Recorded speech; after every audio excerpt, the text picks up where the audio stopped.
Ngjarje tronditse, flet shqiptari që tentoi t'i vinte flakën bashkëshortes. Ishte shaka. Një 43 vjeçar shqiptar i cili tentoi t'i vinte flakën bashkëshortes së tij, ka dalë ditën e sotme para drejtësisë italiane.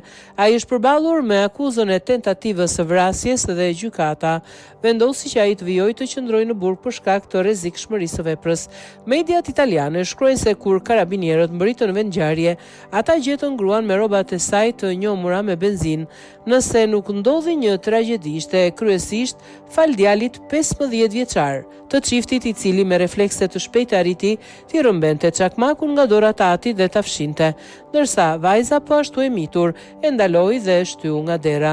Ishte thjesht një shaka, isha i dehur, ne gjithmonë ziheshim sepse ajo më qortonte kurpia. U përpoq të minimizonte episodin 43 vjeçari shqiptar i cili prej vitesh jeton me gruan dhe 2 fëmijët në një qytet të vogël në pjesën jugore të provincës së Venecias. Gruaja kishte vendosur të shkonte tek karabinierët për të treguar për sjelljen e përsëritur ngacmuese dhe të dhunshme të burrit, të cilin nuk kishte pasur kur guximin ta denonconte në këto 20 vite martesë.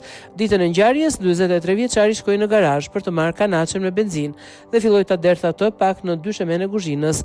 Më pas ai nuk donte t'i fshihte qëllimet e tij. Vishte i xhaketën dhe bëni gati për të dalë, sepse kur mami kthehet do t'i vë zjarrin shtëpisë dhe asaj gjithashtu, u tha ai fëmijëve të tij.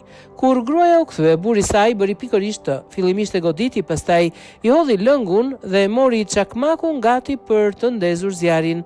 Fatmirësisht plani nuk u realizua sepse 2 fëmijët vepruan për të shpëtuar nënën e tyre, e cila më pas thiri qendrën operative të karabinierëve.